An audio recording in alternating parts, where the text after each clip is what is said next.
to the Gamegasm podcast. We put the O in radio. Hey, what's going on, guys? Welcome to the show. My name is Jeremy. We sing for you. This is O'Brien. Hey, I like dicks. My name's Andrew. And hairy balls.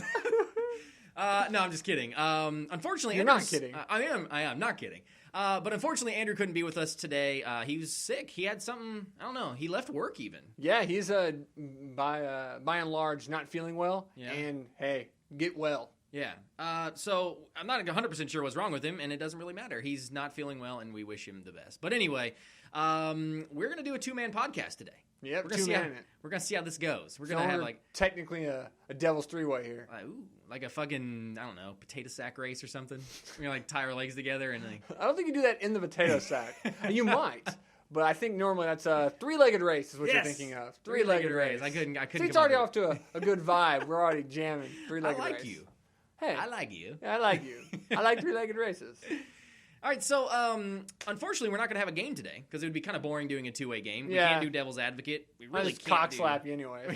We can't do Guess That Game Jackass, and we could go back and forth. Yeah, I want you to take two arguing positions. Okay. And And see which one's best. Exactly. And I'll pick between your two arguments which one I like more. All right. So we're going to try to extend the mailbag a little bit. We're also going to try to extend the main topic and extend the retro review, which I brought. I'm all about extends. Extends. For, what is it? Is that just for, like, old dudes to get a boner? I think it's for erectile dysfunction, but it's supposed to, just like, what was that, Insight? Insight, With Smiling Bob. It's like, yeah, we're going to get you a boner and you're going to get bigger. I don't think that's what happens. It just means to get you a boner. It's kind of like a penis pump.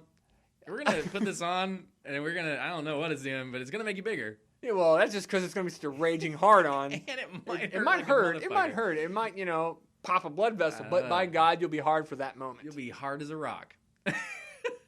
Strong as you can be. God damn it. Yeah, without Andrew, this is devolving. So our first topic, dicks. Let's talk more about penises. So what do you guys think about priapism? Thoughts, numbers, figures on the priapism? What is priapus? The Roman god of erections. That's where priapism. Now you're just trying to turn me on. That's where priapism comes from. Let's go to the mailbag before we continue to talk about peni. From penises to the sack. Got a couple good ones. I want to let this guy know I did see his question. It's not the best name. It's Porkaboo. Porkaboo? Yeah, I don't whatever. Like peekaboo, but with pigs. Pork.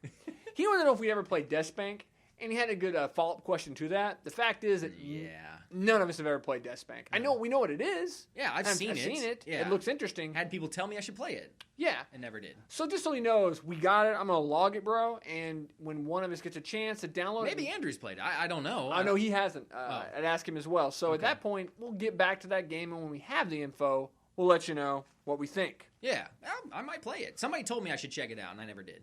So after my cousin, my second favorite person in Texas, Jake from Texas. Jake. I just like the locale. Everybody on the mailbag, just let me know where you're from. I enjoy that. It's like, hey, this guy's from fucking Delaware. Yeah, and if you're from like a foreign country we may not know how to pronounce, give us like a pronunciation or doubtful. Something. That's doubtful. Come on now. If you're from Tashkent, I got you. All right.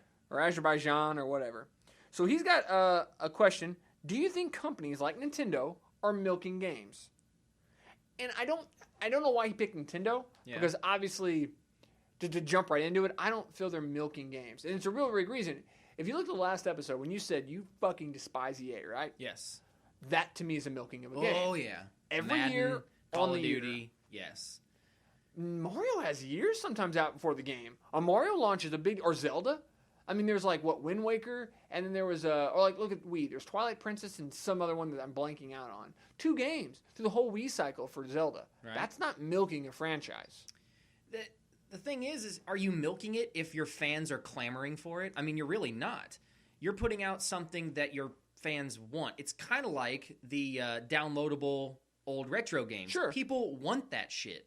Not because they're tired of the new Mario. It's because they want to go back and feel that nostalgia for the original Mario. Or they never played it. And it's also easy cash. Yeah, exactly. But the problem is, the thing that I think proves that they're not milking it is that Nintendo's not putting up those old games. Why? I have no goddamn clue. Well, they put up some of them, but not all of them. The thing is, too, to me, what makes it not milking, like, look at the first Mario on Wii, which, by the way, is fucking amazing. Mario Galaxy. We've talked about this before. I don't think I've played a bad Mario game ever. But they're different, dude. Yes. What Mario Vastly. Galaxy was so much different, like Super Mario Sunshine, using the GameCube one. Right. That Mario launch title, Galaxy. Which was completely different from Mario 64, which is completely different from the side-scrollers. And the new Super Mario for Wii U, completely different again. Yeah. Also amazing. So at that point, you're redefining yourself. You're not doing the Madden. Here's a new roster, and here's one new juke move, or here's Call of Duty. It's the same thing. Shoot people. Yeah, if they brought out Mario 3 and they're like, here's Mario 3 or Mario 4 or whatever they're going to call it. Oh, by the way, the Goombas are now porcupines or something. It's like that's milking it. That would be the essential Madden Call of Duty fix. The thing is that if Mario stopped, or the Nintendo stopped making the Mario franchise, the world would shit itself. Oh, yeah. If Call of Duty went away, they'd be like, yeah, I expected that. There's 2 or 3 other shooters that could fill its fucking void and do the exact same thing. Right. My problem with the Call of Duty iteration, really, they spend no effort to update that game, except for graphics. Yeah. They go out, and that's where the heavy budgets, and this is what I also hate, the budget to make a game now is, I think, a big thing that really kills independent designers, and also the cost of the games while they go so up, because it's so expensive, because all it's about graphic engine. Right. Just what graphics we pump into this game.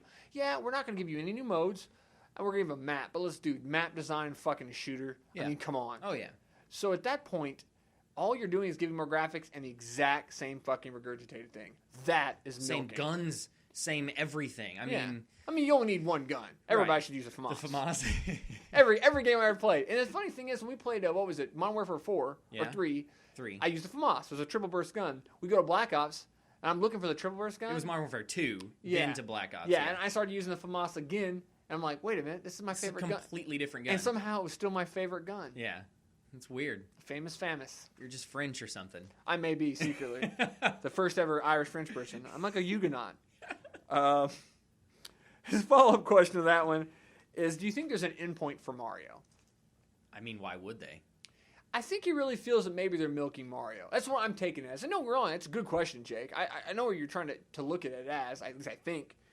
My problem is it, one, why would there be an end? Yeah, that's what I just said. Why? They were supposed to end Halo, but they didn't. You know why? Because one, it's a great fucking game series. 2, it's a lot of fucking money. It's a cash cow. And every single, not year. All video games. Yes. It's like Jordan to all Nikes. Yes. Mario is the face of video games. Period. All of them. Period. If your parents know about video games at all, they're going to know about Mario. They're not going to know about Call of Duty Ghosts unless you told them. You know, I can't answer it any better way than why would they? Yeah, my dad doesn't know who Chun-Li is. No. He knows who Mario is. He knows who Luigi is, Bowser probably. Yeah, he can identify them. The reason they will not stop making him is because the fans want it. They want Zelda. They look at when the N64 came out as a perfect example. Where's Metroid 64? Where's Kirby 64? Where's Mario 64? Where's Mario Kart? Where's blank 64? They wanted all their old nostalgic games on a new platform, and they want that every single fucking year. And unlike every other designer, for the most part, or company, Nintendo really takes a great care for the first-party stuff. Right. They make sure they're innovative, and most importantly, fun to play. Yes. I've never played I don't know that I've played a bad Nintendo game, like a series.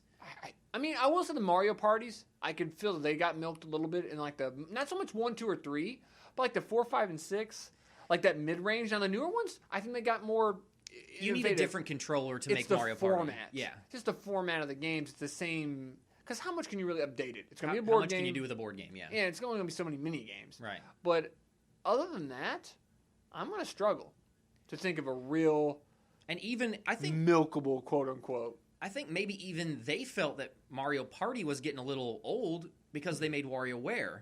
Yeah, which is, by the way, was a lot of fun. Which is a cracked out version of fucking Mario Party, basically. Yeah. Me and my wife used to play the shit out of micro games. Yeah, I played WarioWare on like my DS and also on the GameCube. It's fun. I have a GameCube. I had the Wii too. It's a lot of fun. Yeah, it was really good. What was that called? WarioWare, the one for Wii. I can't remember what it's called. Anyway, point being, there's no reason for them to stop. No, not at all. Do I think they're going to stop? No. And should they stop? Fuck no. Exactly. So we got none from skulking. Skulking. Or it could be skulk. Once again, I always look at it as skulking like I'm skulking in these shadows and I might rape you. I don't know. Might. When I see, look at the way you're dressed. I know, I'm a whore. With advanced as consoles are, should there be cross-system play? And he actually has in brackets. Well, actually, it's parentheses. I'm just making them brackets. Yeah. Including PC. That's a quick answer. When you do the bracket part, no. Yes, cross-platform between systems. No with PC. It wouldn't be fair. Not at all. Not at all. I've got my Xbox 360. Depending on the game. Like we were just talking about, when I got here, you were playing a basketball game. Yep. I think if you had to play mouse and keyboard and I'm playing a controller, I'm going to get fucked. I'd fuck your shit. The problem is, I can play controller on the PC. You not necessarily, well, why would you want to play keyboard and mouse on the system? And for shooters, you can't. And that's the real thing. When people, I think, anyways, what I feel, when they're usually talking about cross-platform, they're normally gravitating towards shooters. Right. Now, maybe MMOs, and I think an MMO would be fine. Sure, it might be easier to do a keyboard mouse on WoW, but you could do it probably just as reliable with I mean, you wouldn't have as many hotkeys. But I know some people would like hotkey everything. Yeah. Dude, you only need like 8 or 9 hotkeys, really, to function. Anything competitive should not be cross-platform from console to PC. Because one or the other is going to have a distinct advantage over the other. Yes, absolutely. It's kind of like when they used to do competitive, like Halo or Call of Duty, those like the more, like not so much now, but maybe 5-6 years prior, like when Team Ogre was winning a lot. They did consoles. It was a console-based tourneys. And that's how MLG did it on consoles then, because that was the preferred platform and probably more balanced, if you will. Right. And you do other ones where it's only like RTS, like StarCraft. You couldn't fucking do that on. No fucking way you could do that on a controller. Because you can't scroll over fast enough. Right. You can't micro the buttons fast enough. What if your German's coming at you? We only know very little about StarCraft and RTS games because of pure ownage. Pretty much. I play a lot of StarCraft. That was the German. That was his Command and Conquer, I think. No, it was. What was the game that he always played? It wasn't a popular one. He played Counter-Strike. I know that. That was Doug. Oh, was it? Yeah. Doug played Counter-Strike. We were talking about Jeremy, and there was a game. I can't remember what it was called, but it wasn't like what I thought to be a popular RTS. Anyway. I would love to see it happen. And I would love to see Elder Scrolls Online do something like that. Yeah, because that would be fine. The problem is, you get into PvP, one or the other is going to have a distinct advantage, and I'm pretty sure it's going to be PC. And as far as like PlayStation and Microsoft, you understand they have their own separate servers. Right. You have to have those servers communicate. Right. And no offense to PlayStation, if you're a PlayStation fanboy, it's not nearly as secure as Microsoft. No. There's some problems with there. And if you can get to one server, you can certainly go into the other. There's just some... And also the way they have to communicate and talk. And what about, for example, my username in one? Does it jive with the username in the other? There's so many compatibility issues. It makes good sense for the consumer. It doesn't make good sense for the actual producer. They could make it make sense. If the world was like, we need this. If we were all clamoring for multi-system play, that'd be great. The problem is... Why would there be a competition between systems anymore? If you had an Xbox One and I had a PS4, we can't play. That makes more sense for us both to have the same system, which is in effect affecting the sales of the system. And that's competition. That's what they want. Like I think a big part of the 360 took off so fast and had some better sustaining sales is because more people had them off the bat because PlayStation was. I mean, dude, when you go get or after they came out, granted I waited in line for them, but I had friends who worked at Best Buy and they would say, "Oh yeah, you want a PS3? There's a crate of them. Right. An Xbox 360, I need your kidney. Right. And that was the difference. And so then everybody's like, well, I was going to buy PlayStation, but they had 360. Right. And that's how it kind of worked out. Yeah. It's basically, we've already said it. We would love to see it happen between consoles. Is it going to? More than likely not. And the PC one's a bad idea all around. You can't do a PC. Period. Okay. So now we got a long diatribe, a little 4-parter here. Ooh, I like it. 4-parters. From Renee. Zellweger? No, I'm just kidding. Huh? What did you say? Zellweger? I always think of Rene Auberginois. I don't know who the fuck he does voices for like... He's an older guy. He used to be in what was that? Once Bitten? No, it was Once... Oh, my best friend's a vampire. Yeah, an 80s movie. He was the the vampire that kind of helped the guy out. Also, I think he actually was in Once Bitten, Twice Shy.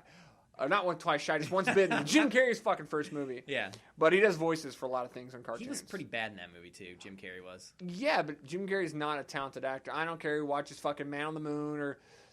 Which isn't that Eternal bad. Sunshine of the Spotless Mind. My wife and I try to watch that. I wanted to kill myself. I wish I could forget things. It's frustrating, isn't it? It's fucking terrible is what it is. Though I will say... He was good in Kick-Ass 2. The number 23, I haven't seen that yet. Number 23, I actually liked Jim Carrey in that one. The premise of the movie was fucking awful. Yeah, everything's 23. Oh, numbers. I can find any fucking number to equal 23. Yeah, no shit. You know? Yeah, Yeah. Anyway, sorry, Renee. Your name just evoked a lot of stuff for us.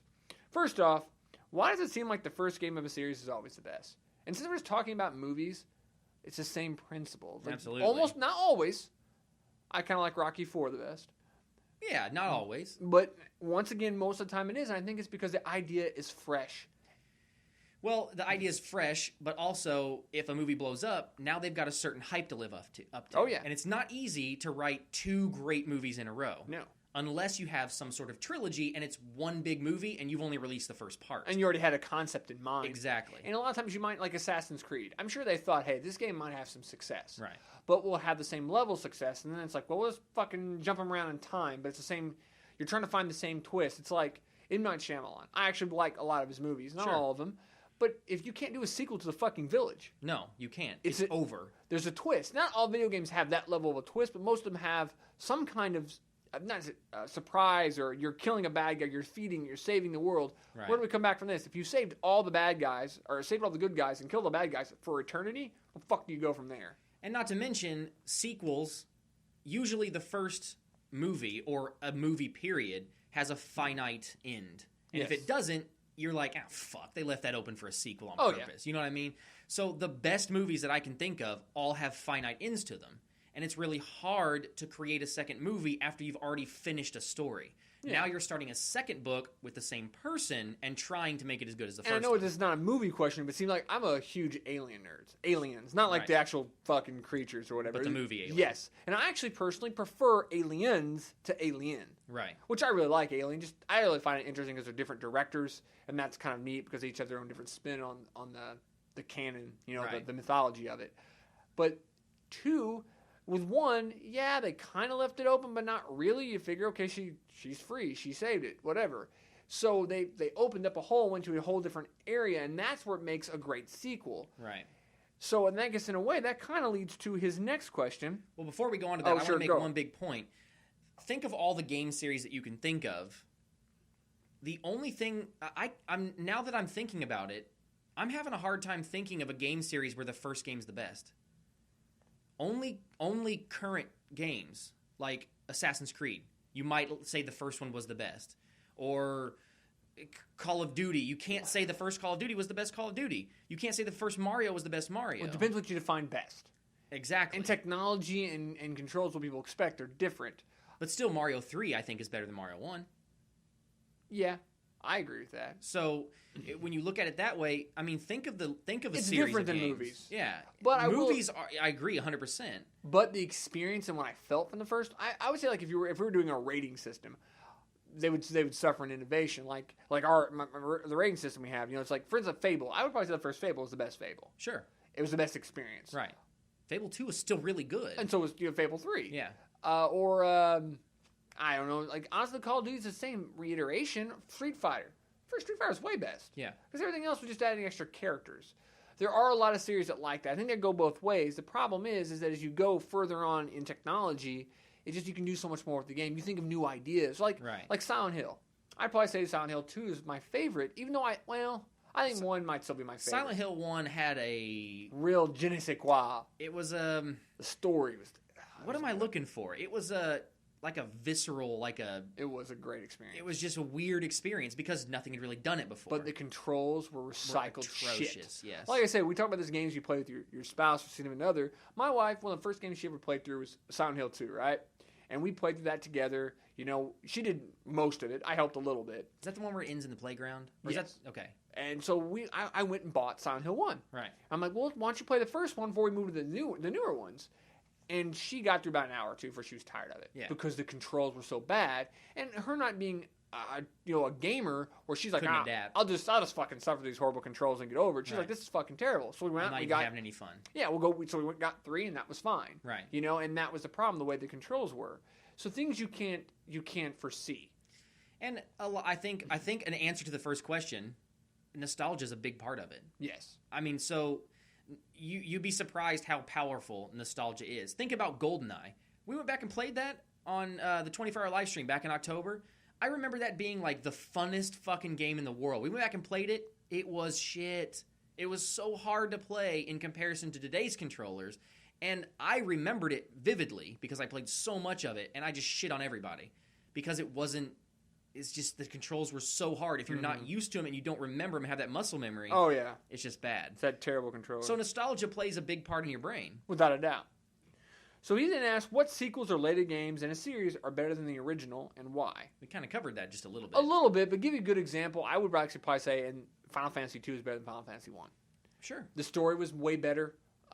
Everything you did, and it actually created the whole universe. I'd probably say Super Mario Bros. 3 might be my favorite Super Mario Bros. Yeah. Not just because nostalgia, because it really opened up that whole genre, the whole level of games. Like it really added so much shit. And I think so many other games in that series actually take from the maybe the design mission statement of that game. Right. The footprint of Mario 3. Yes. Link to the Past. Yeah. It's better than the original. And I actually would say it's my favorite. I know a lot of people are going to say Ocarina of Time. Oh, yeah, they're going to get on their knees and blow that. Just like a lot of people probably say Final Fantasy 7 is the best. Sure. There's a lot of... See, that's the problem with games, is that a lot of people feel like the first one they played is the best. Well, yeah. Well, what if you're 25 right now? Exactly. So you're born in 89. You probably played Ocarina of Time. That was your first Link game. Right. It's probably going to be your favorite Zelda game. Yeah. So that was the first one for you. Right. And that's the issue with video games to movies. It's just a different kind of a feeling, I guess. So there's a lot of better sequels out there. Super Tecmo Bowl. Holy fuck. Way better than Tecmo Way Bowl. better than Tecmo Bowl. Yeah. Not even a comparison. I preferred Mortal Kombat 3 to Mortal Kombat. Yeah. Mortal Kombat had like 4 characters. I probably like 2 better. I think 3 is where it's like there's babe-alities. There's too many alities in that one. See, I thought that was fun, Friendship. Though. Friendship. You like hand him a fucking flower. Oh, you cut. I like the guy that fucking called Baraka did the fucking the scissor dolls. That was one of my favorite ones. That's 3 is it 2? I'm lost now. Is it 3 that added Sector and Cyrax? That was 2, I believe. Okay, so 2 would be still, I think, better than the first one. I agree. See, I like 2 better. Yeah, maybe it was 2. I can't fucking remember. 3, I think, is when I went crazy with all the alities. Yeah. They didn't do bestiality though. Damn it! I know, right? Okay, so it seems that most games that are in a series progress in mechanics, but the stories aren't as good. What is more important for each game type? Example, Elder Scrolls, Final Fantasy, Smash Bros., Mortal Kombat, Call of Duty, Halo, Battlefield, etc. Mm-hmm. So, and we're kind of already answering this when we talk about Silent Hill. In the mechanics of the game, it's easier to progress because you can playtest and playtest and playtest, but until you sell 1 million copies and have all these people's feedback and you realize, holy fuck, they hate X. X, right. Then you go back and fix it. Yeah. And then 2, mechanically, is better. Even though, again, we go back to the movies, when you get into the story, now we're writing. Yep. Now we're in book 1 is not as good as, or book 2 is not as good as book 1, movie 2 is not as good as movie 1, game story 2 is not as good as game story 1. It's a parallel there. The reason that mechanics get better is obviously the point you made, that you have tons and tons of feedback, and 2, technology gets better. Exactly. It makes it easier. You got newer controllers, newer systems, easier to do things. And the thing about the story aspect of his question is that most of the really good games, like you're talking like a Final Fantasy or Assassin's Creed or anything, or even like, what was that, Big Daddy? Bioshock. Let's just make up a whole other fucking universe. Yeah. Let's write a whole other story. Yeah. Which I'm personally not as big of a fan of. I actually prefer continuity. I didn't even like Infinite as much as the first 2. Well, my thing about it is, here's what we're going to do. We're just going to make up a whole other story and ignore that the other game even happened. Yeah. To me, that's cheapening the experience. I think you should have continuity. It's not Bioshock. No. It didn't feel that way. Just name a different game. The best thing about the original Bioshock, and Bioshock 2, I guess, was the fucking atmosphere. Yeah. I was in an underwater city that I happened upon because of a plane crash. Spoiler alert. Oh, God. How did you know? My world is rocked. So then 2, I was like, yeah, I get to go into the same world, now from a different perspective. And then 3, oh, yeah, that doesn't exist anymore. Now you're in the sky. What? The whole fuck just universe. happened? And it wasn't as fun to me because it was bright and cheery. And that's not, you can't make a game in that. Just fucking name it something else. Yeah. Bio shit. It's not that bad. No, it was a good game still. And the DLC took you back to Rapture. Yeah, that's my whole thing about it. It's like, a lot of times you just say, fuck it, we're just going to go a whole other world, a whole other section of whatever, and we'll just ignore all the canon of things we've created. And that bothers me, because I really like any game. I dislike when they retcon things. I don't want you to, or any kind of thing, whether it be a pen and paper RPG or a fucking movie or whatever. Don't go back and just say, you know what, we're going to ignore that this ever happened. Yeah. And we're just going to say this happened. Yeah, by the way, there's now pandas in World of Warcraft. Like, what the fuck? Yeah.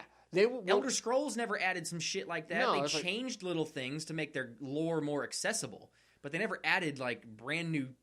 If Elder Scrolls 6 comes out and there are goddamn pandas in there, I'm gonna shit a brick. And that may be my favorite animal. I'm still gonna stop playing that game. Yeah, that's ridiculous. And stick with the lore. That really, because most of the time I feel it's more for how we get people to play our game. Yeah, let's staple this on last minute. Correct. So anyway, to tie it all in a knot, out of the games we played, which type of series seemed better all? The series with the first game being the best, or the one with the later game taking the spotlight? I don't think it really matters. Yeah, I mean, if you listen to the whole part of us discussing this, I don't really know if there's a right or wrong. The problem is that I don't know that Mario Brothers, having, say, the first one not being the best game, is any better or worse than, say, I don't know, Zelda, just for shits and giggles. It doesn't really mean anything. I think the game series is going to have to stand on its own. Absolutely. And everyone's going to be individual because it depends if they kept the story going. Dragon Age is a good example of games that have a good story and it flows and they go from one another. There are a lot of people don't like Origins as much as the other two, and I would agree with that. The first is the best in that series, I think. Even though they cleaned up some of the controls and stuff, and too, it's like, it's great, you have a great first one, but is that any better than saying Halo? Which I still think the first one, Halo's better, but you know. The only thing I can think of that would make me decide one over the other is that I would say it's most important in a series of games to have your first one be very good. Agreed. Because if you have a bad first game, nobody's going to fucking buy your second game. They're not going to give it a chance. It's first impression, baby. Look at Call of Duty. I played 2. I played 3, 4. I played Black Ops. I played Modern Warfare 2. I played Black Ops 2. Modern Warfare 3? And I didn't even glance at Ghosts. Because I got bored. I got tired of the same shit, and I got tired of... Well, it's the holiday season. We better give out a Call of Duty game. Please, kick out the COD, you know. And I actually, honestly, and this sounds stupid, and a lot of people may make fun of me for saying this, I enjoyed my time in Call of Duty. Well, sure. But when it got to Modern Warfare 3, I was just like, enough's enough. Let's make it faster, more explosions, well, we started more things, playing Battlefield 2. And Battlefield changed. We were playing a little bit of both, and when we started moving towards Battlefield... We're like, okay. Battlefield gave me that feeling of teamwork. Though I will say, Call of Duty never gave I me. kept playing Call of Duty after you. And there's still a part of me that kind of liked Call of Duty versus Battlefield, because while Battlefield is much more cohesive, and teamwork, in my opinion, is much, much more important. So when you get stupid teammates, or people who just don't give a fuck and goofing off, it is infinitely worse. You cannot play Battlefield with a lot of fun by yourself unless you're just going out there for kills. Right. You're out for kills. Why would you put Battlefield into your game? Right. Why would you put that into your console? Right. You should have got the disc for Call of Duty and stuffed that in there. Or Counter-Strike, or any of the number of games that will allow you to just go and get kills and have fun. Exactly. Yeah. So the main thing is that we really don't care. No. Whether it's a good first game or a good second game or a good 12th game. But it's more important for a series to have a good first game. It's very subjective. Yes. Good question. Yeah, absolutely. Well, and also, it's also very important for the first game you play in that series to be very good. So and that's really going to be subjective because it's when did you start playing the series? If your first game was Super Mario 2, you're like, what the fuck? By the way, I still think that's an amazing game. It's an amazing game, but it's nothing like 1 or 3. Or Zelda 2. Yeah. The Link's Adventure. When I first played, I'm like, what the fuck is this? Right. I didn't dislike it. I'm like, where's Link? Right. I played the first one. I wanted the first one, but just a little bit better or more exciting, whatever. And then I got that, and I'm like, it's still RPG-ish, and you're still discovering stuff, but it's kind of like a platforming side scroller. It was weird. It was real weird. If that was your first foray into Zelda, you may not have tried the next game. I wouldn't have loved it the same level. Right. I think that's a lot of people. So really, there's no way to gauge that. Exactly. It's most important, especially for new titles and what companies think they're going to make a new series out of. It's most important for those first games to be successful, but it's also just as important for game 2, 3, and 4 to be successful because that may be somebody else's first game. It's a discussion that's much more applicable to movies. Right, 100%. And I know games always want the same protection, comparison, and everything as movies. In reality, it's still not the same medium. Right. It may be art, maybe because it's whatever not else. Just a story. No, it's not a 2-hour experience that you completely experience from their perspective, and they're telling this to you. Instead, you're having to do it. Right. And you can, in a lot of games like Elder Scrolls, you make your own story up along Without the a way. doubt. You don't have to follow the main storyline. Yeah. So anyway, that was those were good questions. All good questions. Yeah. What was that? Renee? Good question, Renee. Yeah, we got so tied up in Renee Auberginois. Yeah. So should we want to move on to the main topic? We're 30 minutes in. Look at us. Yeah, look at us. We're trucking. We don't need Andrew. Stay sick, bitch. No, I'm just kidding. We love you. The main topic, kind of interesting. Sure. Since the new consoles just recently dropped, we thought we would kind of discuss the ending of a previous Generation 7? Generation 7. Going into Generation 8. Not so much on a focus on what's happening with Generation 8. We could tackle that later. I mean, because the thing is, the problem with that is figures are still coming out, and their figures are like, say, PlayStation says, oh, yeah, we sold through this many.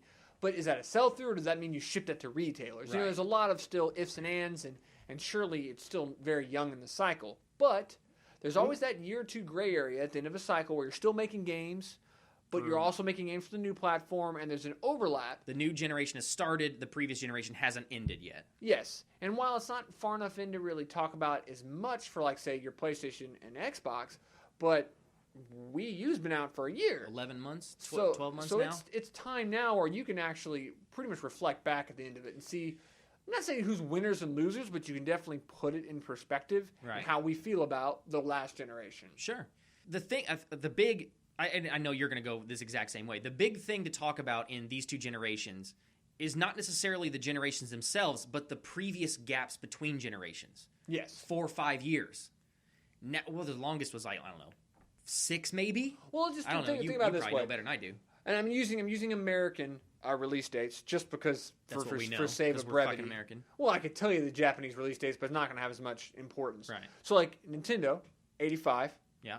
91 is Super Nintendo. That's a 6-year gap. I didn't know it was that long. Yeah. That's why Genesis came out in 89. Yeah. And your So it Sega was Master System came technically out in 86. That's only 3 fucking years. Technically, the generation was a 4-year gap. Yeah. From Nintendo to Sega Genesis. Correct. But from Nintendo to Nintendo was 6 years. Yeah. So you have other things like that. So, and then you're like Sega Genesis. Well, you have Sega CDs in 94. Yeah, I don't even count. Those But, were I like mean, add-ons It almost. was. So you figure Saturn came out in late 95. Well, yeah, because 95, 96. So pretty much you figure 4 to 6 years. 5 5-year is about average. your average. Yeah. Now we're looking at, I mean, granted, Kaz said, Kaz is the guy who is head of Sony, said it was going to be a 10-year. PlayStation 3 is going to be a 10-year console. It was fucking close. They didn't make it, but it's 8 years. 8 years. And you figure they'll probably still make games for 360 and PS3 until the next probably year, Christmas. at least, yeah. Whatever they have in development that they can't shuffle over to the next console, they'll probably go ahead and release it. So we're talking a 9-year lifetime on 33% more probably than any other discrepancy. Because even if maybe two systems have a good gap, some other system came out in between. Like, Right. yeah, there was a pretty long wait for 64, but when 64 came out, the PS1 was already out, the Saturn was already out. Right. So the contemporaries were already out. Right. So that's a big change. It's a huge change. And the most interesting thing about this new generation is, are we going to see that again? Or are we going to see that again and more? Are we going to see a 12-year lifespan? Because they were originally, in the original discussions before Xbox One and PS4 were launched or announced to launch, they were talking about a 15-year lifespan. That's ridiculous. I just don't see how can technology last 15 years? It can't. I think the only reason they hung on to the other platforms so well is because they were still selling. The shit out of the PlayStation 2. And because they were so much more expensive, they still were waiting for the installed consumer base to really finish out. Yeah. The problem is you're still having people go out and buy their secondhand Xbox or buy it new. Shit, my nephew, granted he was younger, but he got his first 360, not this Christmas, but his birthday, like the summer or whatever. So it's like he's only had 360 for probably a year. Well, the thing is that the 360 almost sold as many units in December as the Xbox One did. Yeah. It was like 100,000 unit difference. Yeah. That's stupid crazy. Well, the games are still good. The games are still good. The system is still completely healthy. Well, we always talk about, I've talked about this, I guess, a lot when I would say, like, for example, when I always go back to this game, Castlevania 3 on Nintendo is so beautiful. I actually think that as far as artistically and what it kind of looks like, it almost competes with your early Super Nintendo games. Your low-end Super Nintendo. Just like I would say Super Mario World 2 or something of that ilk on Super Nintendo is visually beautiful. They found ways to maximize that system's potential. And it takes years to truly just wrench out every little bit you can get out of a system. Right. And these systems being more powerful, that problem is infinitely, it's scalable. Right. So they're just now figuring out what can we do with the system. Right. Like, we can now push this a little bit further and still make games. We can suck the life out of this system. And that's probably why PS3 and Xbox 360 have hold their value so much on second hand. And we may see Wii's you can get for dirt cheap. Yeah. Well, again, we'll talk about this in a second. Yeah. But we've seen PlayStation 2 lasted forever. Yeah. I mean, we talked about this. It was kind of the oddball, the asterisk next to the system. I use the thing. If you're a big baseball fan, I am an insanely huge baseball fan. Whenever they go to your free agency period, everybody looks who sets the market. Right. So like when Mark Teixeira a couple years ago signed with the Yankees, his contract, fucking terrible. Fucking hate the Yankees. And if you like the Yankees, eat a fat dick. Please choke on it.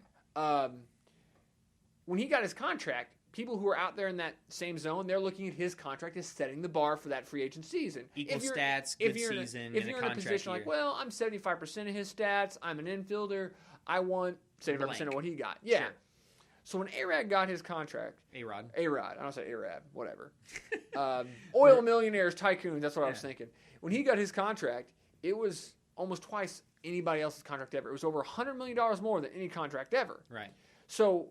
nobody was going, well, A-Rod got that, I should get this. I should get $252 million too. Yeah. Nobody ever had a 10-year contract. Because everybody would look at you like you're fucking retarded. Yeah. His contract still is pretty much more than, it's still the biggest contract ever. Right. And that's the problem. His contract they had almost put on a shelf because it was just its own strata. Insane. Yeah. Granted, his numbers back then were insane, not worthy of that, but, you take enough steroids, it's a hell of a drug. So... with that being said... that's where the PS2 falls. Exactly. It sold so much, controlled so much market share, is retarded. Yeah. What do they sell? 100 million copies? Oh, more than that. I thought it was 100 million or something. And the problem is, they're at their peak. Their firmest grasp on the fucking market, they were over 80% market share. Jesus. That's ridiculous. Worldwide. Yeah. But, when you look at it that way, they crushed everybody to a level hereto unforeseen. Right. Oh, it was a PS3. We're talking about the PS2. PS3 sold like 80 million, 100 million. Yeah. Was it the Wii that sold?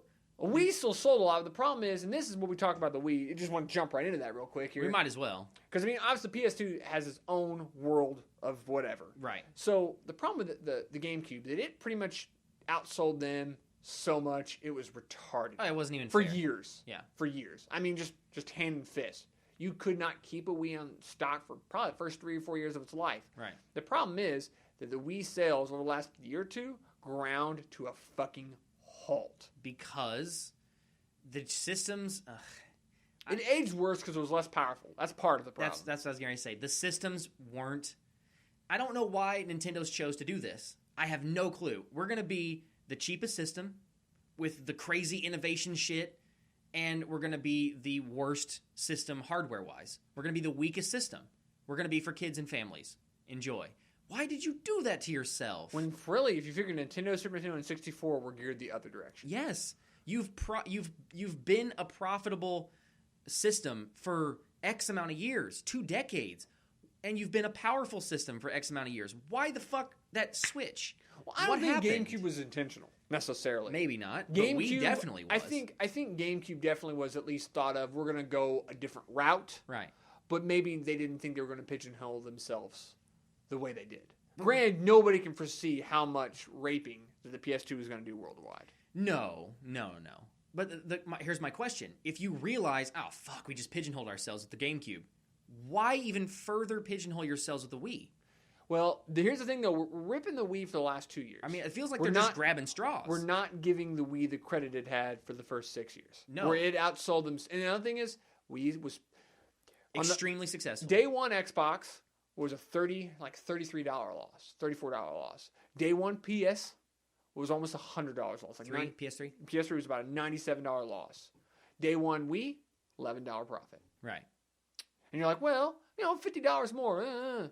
Well, think about that first month, you sold 3-4 million copies. Right. Do the fucking math. Exactly. And the thing is, like everything, the reason it gets cheaper because the parts get cheaper, economy of scale, you know how to make it, you get better deals as you go on. So it probably, this is the other thing I've read from different sources, because the day one figure is easy to find, the later on figure is hard to find. Day one figure's easy, the 6 to 8 weeks figures are pretty easy, and after that it's just total sales. Yeah. So PS3, from what I understand, it took more than a year for them to even get close to profitability. Right. And the fucking Wii was even profitable after its first price cut. Right. So, I mean, they made so much money, and that's what they were looking at. And the problem is, the GameCube really got shat on worldwide. Yeah. So, they were so far in the fucking hole, they wanted to do something completely off the wall to try. Because here's the thing, I will say this, if they'd gone out with a beefy system after the GameCube, it probably would have sold the same as everybody else. I don't know. Maybe in the long run, it'd been a better strategy. But gimmicks are short-lived. Agreed. So when you pigeonhole yourself into this, motion capture, blah, blah, blah bullshit, you catch people's attention because it's new. Nobody's ever done it before. Awesome. You sell a lot of shit.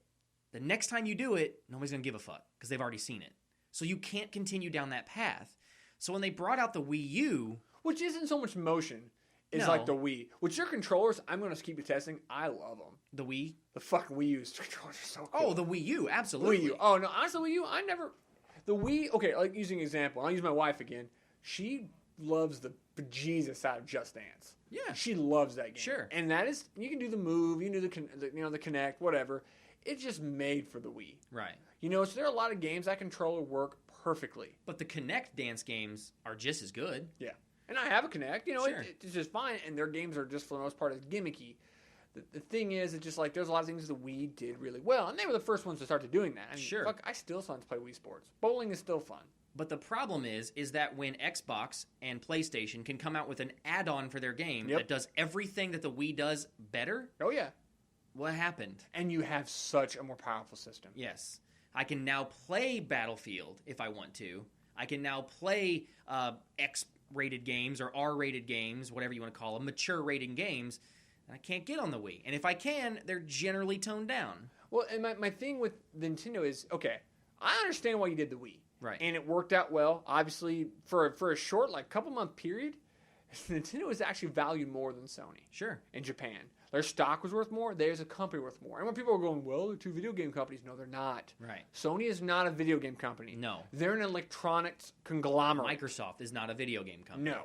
So the fact that Nintendo, a video game company, was worth more than Sony. Who's been around for decades. Now, granted, Nintendo's actually been around longer than Sony. But I mean... But they used to make pachinko machines and card games. It's a lot of different things. I'm just saying they've been gaming for the whole time. Sony's been in everything. Yeah, Sony is a... Speakers, TVs, appliances, you name it. Yeah, they're a conglomerate. They really are a massive worldwide company. Not that Nintendo's not, but on a different level. Right. So that really says something. So in a way, they were right. Right. We're knocking the Wii, and we're knocking the end of the generation. I'm not knocking the Wii. I'm knocking their business strategy. Well, my point is, after you had that cash grab, after you realized, okay, dude, we just fucking spanked everybody. Right. You should have gone to development. You should have advertised hard. You should have came out with a beefy system. And it would have been perfect timing to keep say... that fucking controller. Sure, keep why the not? mantra. As an option. Sure. Don't force me into Agreed. it. And that's why everybody had to buy those other controllers for fucking Wii. Yeah, and it would have been to play Smash Brothers on a fucking sideways blocky controller. It's terrible. Fuck that! I use my GameCube controllers. Or I use the Game controller for a lot of games, to be honest. Yeah. Animal Crossings. Yeah. GameCube controller. Yeah, absolutely. Why am I using your old system's controller? Because you forced me into this blocky weird thing I can use sideways if I want to. And it's fun to stab with a sword for the first hour or two playing Zelda. After I played Twilight Princess, after about the first couple hours, I stopped doing that. It was just the least motion I could do. Yeah, you're flicking your wrist instead of moving your arm. It's kind of like you were talking about the last week, the secret or the future of gaming. You liked that virtual thing. Honestly, the reason that's not going to work, I'm going to be tired of that after about an hour or two. Yeah. I don't actually want to run on a fucking treadmill. Could you imagine how... You're like a Kenyan if you're going to play that fucking Skyrim like No that. shit. But I want that as an option. Sure. I want as an option. Option being the key word in all of this. The issue that I have with the Wii U... First off, let's talk about Wii U sales. My God. Sony's already outsold them. Yeah. In a month. Yeah. I think they actually outsold them. Well, not the whole time, I don't think. I'm pretty sure. It's really close. Finally, they have it completely. Sony's saying they've gone through 5 million units, but they're saying it's a sell-through. I don't know if it's really a sell-through. It may just be shipped out. From how I understand it, Sony can't make them fast enough. Oh, no. And I don't own a PlayStation 4, so I have no clue. This is also just me talking to retailers. The last time I was in there not that long ago. They said they've had a tough time getting them in. Right. So that's thing they're doing, because remember when that's saying the Wii was kept out of stock, but I'm not saying that it wasn't kept out of stock. Right. They saying that PlayStation is doing it very similar, because even at the first launch day, the reason you can get an Xbox One is not because they're selling any less, it's because they actually have stock of it. Right. So maybe that could be a part of it. It could be a business strategy there. I don't know. But the fact of the matter is that through an entire year, the Wii sold like 4 million, 4.5 million. I think it was like 3.9. So when you talk about 4 million units sold, we're 2 months into the PS4 and it's already sold that? Yeah. You've had an entire year. And Nintendo just released a statement saying that they admit the Wii U is a flop. And they've dropped this year's sales figures by 70%. Oh, yeah. That was their estimated figures. They've dropped by 70% because they know it's not going anywhere. No, it'll still sell some because you're still going to have like kids and things like that. And it'll still be a profitable system. The problem was when it launched, it didn't have the software. And it wasn't advertised as well. No. I honestly, I didn't even know it came out. Oh, really? No. I mean, I know it's out, obviously. We had a really good advertising campaign. We would like to play. You know, the Japanese guys, and it was just really cool. And it was something we never seen because, like, avatars on PS or the Xbox avatars, that's all ripped off of Wii. Yeah. I mean, a lot of the stuff like that, the social kind of weird, like the second story thing kind of feeling is all ripped off of Nintendo. Right. It's just you took it, you capitalized on it, and you made it, not say better, but you kind of did. They look better. Oh, sure. I mean, it's just, the issue becomes you've done, we're weird and crazy with the Wii, and then you try to do it again with the Wii U, and they kind of gave up. They're like, it's a gimmick. And I honestly, I didn't know that the Wii U came out. It had been out for a month before I was like, that came out? It came out in a really bad time. And way early. Way early in that's comparison. what I did, and that's fine. I get it. It's what Xbox did, with the 360. That's a good idea. I guess. But the Xbox was more powerful. Oh, yeah, had and more sold options, really well. And was a normal system. My big problem with PS3 is that I got the very first one, which was good because after they did like the next update or whatever, they took out the motion chip, which allowed backward compatibility. Right. They took that out of it. Right. It's fucking stupid. Why? If you use a CD or a DVD, it better fucking be backwards compatible. Well, the 360 was, but not. Right. You had to wait for the updates for which games they could put in, which that's a software issue, and they usually every month or 2 weeks would allow an update of like 30, 40 games. Right. And not all my games would play on it, but most of them would. Sure. So it wasn't as big of a deal. Good enough to make you feel satisfied. Yeah, I wanted to play, I have this game called Circus Maximus. You're kind of RPGs. It's racing with chariots, like a Roman-style thing. It's actually pretty cool. Huh. I mean, it's kind of, the graphics could be better, but it's a pretty cool game. Good concept. Sure. And I wanted to play it. I don't know why I felt like playing it, but I couldn't play because that one was updated. But that's about like the only game. It's a small title, though. Yeah. It's not like yeah. It's not Every like it was a major huge game title. I wanted to, like, out of the 70 or 80 or however many Xbox One games I own. The original Xbox, not Xbox One. I meant like Xbox One, like it's the so fucking first. confusing. I know, right? Damn it, Mega Man, you gotta not die right now. That's the thing is like you see that, and that's not so bad. Right. I feel like at least they're working on a problem. They're getting a solution. They're thinking about it. But blatantly taking out the only thing that makes your games backward compatible and saying, you know what? Fuck off. Fuck you, consumers. I don't give a shit about you. That's why you chose last week Sony as your most hated company. Oh god, fucking hate them. Fuck off, consumers. Here's an HD system that you're not going to get the HD cable with. Oh What? yeah. Why the fuck? Yeah. Did you give me components? A $3 fucking HDMI cable. I doubt it. First off, you make HDMI cables for every one of your an TV. electronics company. What? That is very angry. Yeah, that just one little that got shit me. like that. What are you fucking doing? Now I've got to go to, because I got the system. I don't want to order a fucking HDMI cable off of Amazon and wait 4 days for it to come in. I'm gonna buy it at fucking Best Buy. Go to Best Buy bend and over. get raped in the ass by a $40 HDMI cable when I get on Amazon for $7. That's fucking retarded. You just made me pay more for your system. Yeah, essentially it is. Yeah. And granted, the one thing I'll say good for Nintendo too, they include games on their Wii U. Sure. I mean, that is something, I think if you're 15 right now, you don't remember what that includes. What it's like to get a system and have games come with it. Yeah. Because like GameCube could come with Super Mario Sunshine. Sure. I mean, sometimes they'll do bundle-ins after it's like been out for 5 or 6 years. Like the Xbox 360 has a bundle-in. Yeah, one of them was like a Lego game and a Kung Fu Panda game or some shit like but that. But it was at least a game. But that's like 6 years afterwards. You're just doing stuff to sell. Right. When we grew up, every system came with a game. Yep, Nintendo came with Mario. Sega came with Sonic. It was expected. Yes. Until really that I guess 5th generation started to get away with it, but not all the systems. N64 didn't come with games, did it? I don't believe it did. So that's 5th generation. Yeah. But I want to say some of them, other ones did, though. Like your Jaguars, your 3DOs, some of those came with games. But they're not important. Well, and those are also your smaller companies that are trying to make a difference in them. Your TurboGrafx-16 game was Keith's Courage. Huh. Fucking Keith Courage, and then when his Courage is his last name. Yeah. And they're just kind of getting away from that. And which is cool, I guess, but I'm buying a system for $400 and a $60 game for $60, and you're probably buying an extra controller. Which back in those generations that gave you games weren't $60. Oh, they were fuck 30, no. $40. Another reason why I dislike Sony, that was really when you had all the third-party guarantees, and you had all the good companies and all the good games, and PlayStation ruled the roost. That was back when certain PlayStation games cost more than others. Oh, yeah. And that was terrible. Oh, yeah. Like, why? Well, they set the standard. We got a game that's going to sell a lot. We're going to sell this one. Yeah. And then and again, we go back to regurgitating series. Now I'm guaranteed $60 from you every year because you're going to buy Madden. Oh, yeah. I was just playing when you walked in. You said I was playing basketball game. I was playing NBA 2K14. 2K13 is the exact same fucking game. Oh, yeah. Exact same game. There's like no differences. And you know that Call of Duty is a million unit seller. Guaranteed. As soon as you walk out. You have guaranteed money. So if we're talking about this the 7th generation, this past generation, or sort of at the very end of its life, a winner and loser, I feel like I want to say that a loser, really, in my opinion, may be Nintendo. The Wii? Yeah. You mean as a setup for future or the actual Wii in that generation? And see, that's why it makes it tough when you look back. If it was 10 years from now and we could probably give you a really good winner, loser, 5th and 6th generation. Right. I'll tell you, Nintendo lost the GameCube cycle. Absolutely. Absolutely. They didn't even set up for future. No. The Wii just came out of left field. Right. That was them, in a way, grasping at straws. They were going to say, fuck it, we're going the route of Sega and then just make handhelds. Because they're handhelds.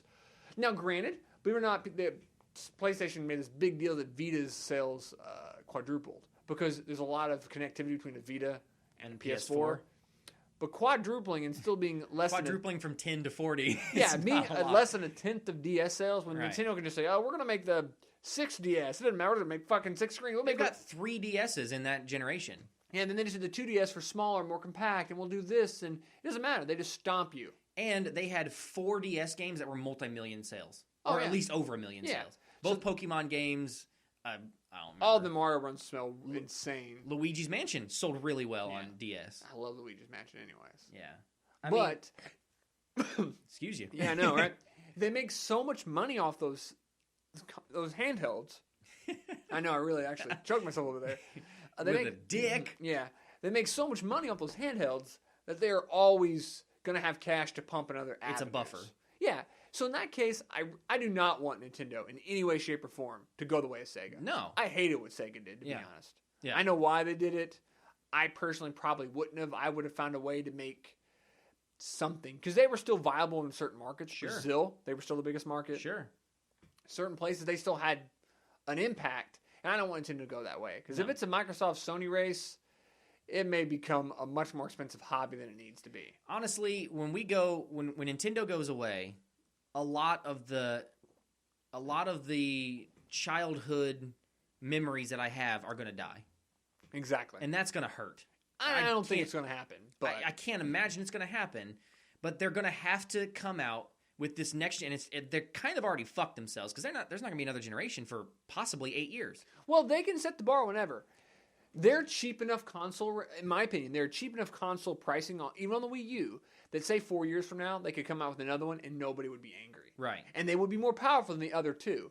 And the problem is, I think the reason that the Xbox One and the PS4 came out when they did, one of them goes, you know what, we're going to release this holiday season. And the other one's like, oh fuck, we are It's like Verizon and AT&T. Yeah. If one raises their price, the other one raises their price. Or one lowers or changes something, you have to react to it. Right. So I think they certainly can do that. The issue becomes, are you gonna, now that people, again, we go back to multi-platform games and stuff. If you have an Xbox, I'm buying a fucking Xbox. Mm-hmm. If you have PS4, I'm buying a PS4 because I want to play with what my friends have. What if Wii comes out with a system in 4 years? They're not going to pull any of those consumers away from Xbox or PS4. Unless it's a more power. You'd think it would have to. It'd have to be, not say like a super beast, but if you say you take 4 years from now, or even 5, they'll probably have 30, 40 million units sold. They'll have made some money out of it. And if they come out with a system that's like maybe 25-30% more power, and they've got like when they launch, they're like, we're launching with Mario, we're launching with fucking Zelda. Right. And honestly, Donkey Kong. By the way, that new Donkey Kong game out for Wii U does look fucking amazing, and they have one out for DS as well. Honestly, I know next to I would love to say that I know I've seen that. I know next to nothing about the Wii U because it wasn't advertised at all, and it took off so slowly. The slow part, and it depends on what you watch. I saw a lot of their commercials, especially during the holiday season. Yeah, but see, I never watch TV, but I know when PS4 and Xbox are coming out. It was a bigger press deal. It was kind of a silent launch in a way, in comparison to previous launches from other video games, systems. Yeah, and we're focusing a lot on Nintendo. If I was going to go ahead and just skip to crowning, in my opinion, crowning a winner for Generation 7, I think, honestly, it would be hands away 360. Yeah, oh yeah. And I'll tell you why. Xbox, the first Xbox, I'll say first Xbox, Yeah. Xbox One. First Xbox, at its peak, grabbed like 14-15% of the market share. It came on, it did its thing, it got a foothold. Again, So- we're talking about the PS2 giant, though. Yeah, exactly. But the point is, you were even at the end of it when GameCube had like their 8-9% of the share. So PS2 still controlled 60 to 70. Right, Xbox One did it. First Xbox did its thing. right. So you go from there to actually winning market share. Yeah, the humongous jump. You more than triple your market share in one generation. You go Right. from, we're going to try and see how this thing goes, to now, honestly, I don't think anybody can imagine not having a Microsoft system. No. Or there not being a Microsoft system available. Exactly. Yeah. So at that point, I think that they're the winner.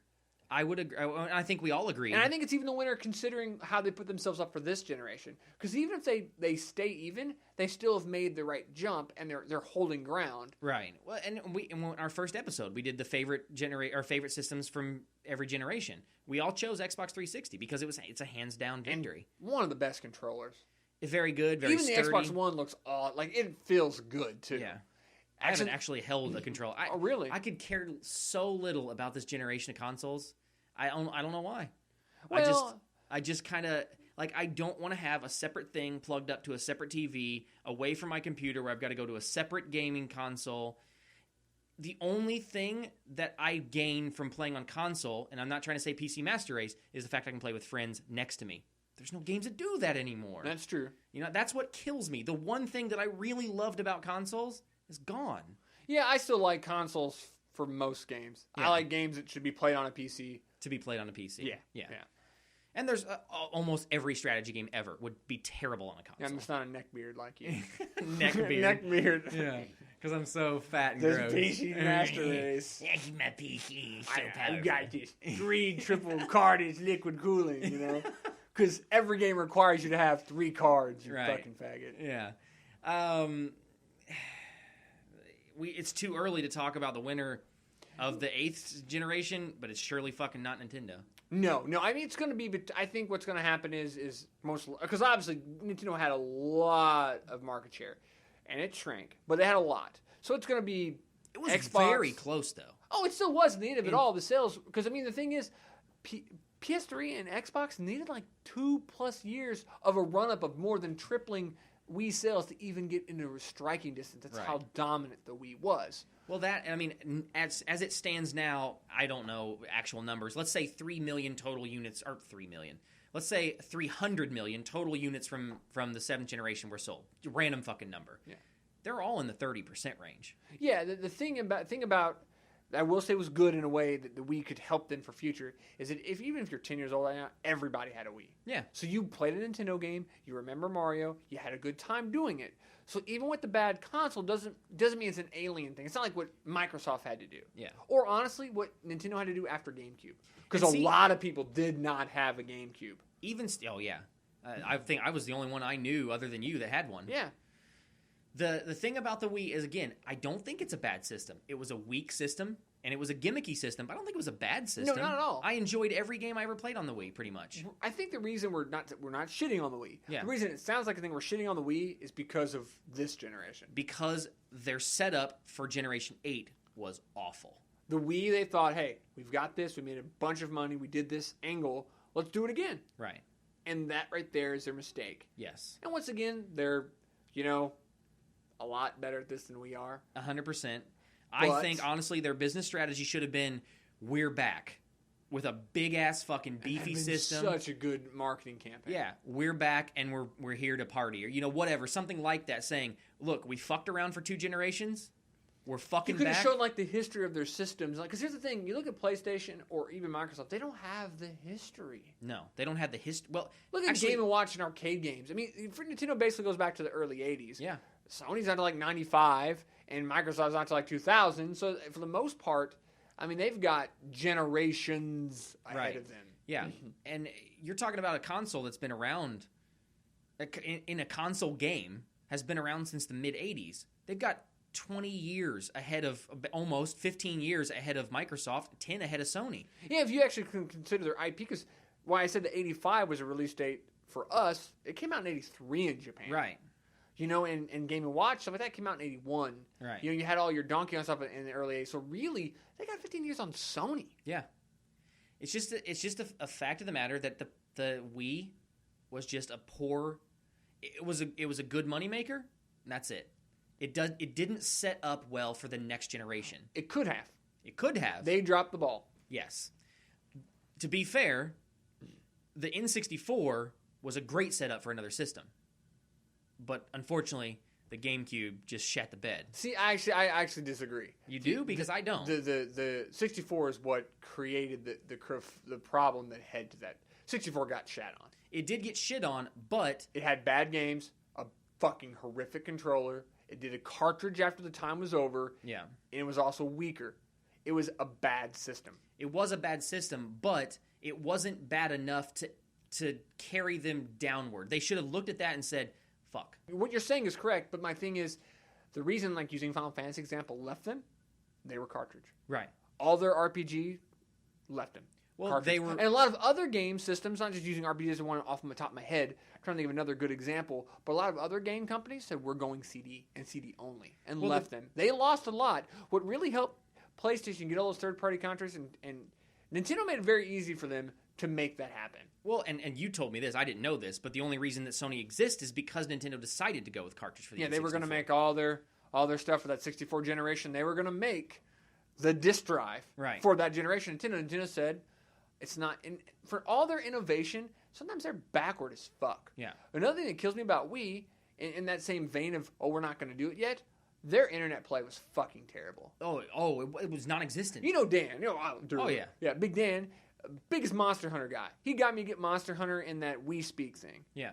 Man, I gotta have your fucking Wii ID and all this fucking 30-digit letters. It's like a fucking Rubik's Cube, yeah. man. I just want to say, oh yeah, here's a Diesel. I'm gonna play with this guy. Click. Whatever. Yeah. Click. We're in a party. That's terrible. And they're like, well, we don't know that it's there yet. We don't know that it's ready. Talking about it's not ready. So they missed the boat on fucking CD. They missed the boat on this, obviously on internet play. It's just that while being so innovative in so many other ways and looking from problems in really amazing directions, you're fucking so backwards. It's not that they're backwards. It's they're focused on their software, which is great. Software-wise, you are a great fucking company. Hardware-wise, what the fuck is going on that side of the company? I don't. It hasn't always been that way. That's what's frustrating. Yeah, they flip-flop. Well, they didn't flip-flop because the software's always been good. Yeah. I wonder if there was maybe an employee change that happened, an internal change. They've had some definite like designers and people leave and form their own game companies, but for their actual, I guess, figureheads have stayed pretty. I mean, Reggie Fils-Aime has been heading to America now for since before GameCube. What? I'll never forget his picture. His picture's all over the fucking internet. He's got a lot of meanings for him. Yeah. Yeah. There's a lot of their top head guys that have been there for a long while. So I don't know if it's just their mantra that we're going to do things the Nintendo way. And that's almost become their culture, if you will. Okay. That's great. You don't like change. But what the fuck? If you don't like change, why did you go to weaker systems? Yeah, that's change. I don't understand it. I pray and hope that the next system, they're going to really throw their hat in the ring. They better. They need to. Because now that you said this, I don't know that that's such a bad idea for them to be offset by the other gaming systems for a couple generations. Oh, I would. Why? Heartbeat. I would come put out right a massive now. system in 4 years. You're in between the other, quote unquote, major systems, and you don't have to compete with their sales. By 4 years from now, they may be like, I'm fucking done with my PS4. Oh, the fucking Nintendo's coming out. oh my God, look at that. It's so powerful. It's more powerful than the Xbox and the PS4 because it came out 4 years later. But now you're offset by 4 years from other generations. You have your own Nintendo generation. Oh, yeah. You may separate yourself that way. And not to mention, let's just assume they make 10 years. Sure. I honestly still think they'll get 10 years. I think 8 will probably more the new standard. 7 to 10. There's no way Nintendo's not already working on the next system because the Wii U has just been such a turd. At the very least, they're in the drawing room thinking of how we market it, what do we design, how do we dig ourselves out of this fucking hole. Yeah, exactly. Yeah. So if you do that, and say the PS3 and or PS4 and Xbox One have a 8-year cycle, right? Sure. They're sitting pretty right now with their arms behind their So head. you've already been out a year, so it's 3 years. So you can make a system in 4 years. Why can't you go right back in the dev room and make another 4 years? Sure. And the thing is, with all that handheld, you always got a stream of money coming from handhelds. Yes. So you have use that money to funnel. You have free expenses paid for your console, basically. And you still got to be sitting on some Wii cash. Oh, yeah. I mean, there's some Wii bucks. Oh, yeah. Still making it rain. Wii bucks. You're going to be making that rain, dude.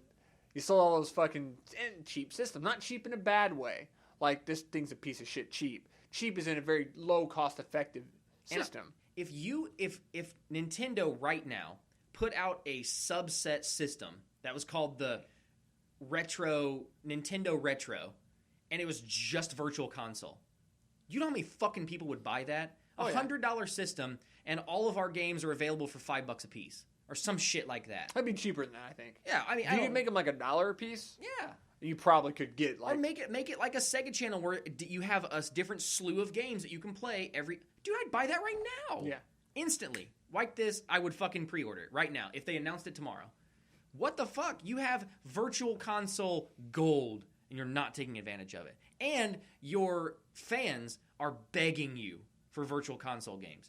Fucking do it. You know what they need to do? Money, dude. Go out and fucking buy the old games. Yeah, free experience fucking it the way money. it was supposed to be made. But they could also put out a Virtual Console and sell accessories. They could sell an old revamped Nintendo controller for $15. The one thing they always do well too is they know accessories. Make a Nintendo, a Super Nintendo, a GameCube controllers. How many accessories or weird stuff did you buy for a 360 or PS? 0, probably. Yeah, none.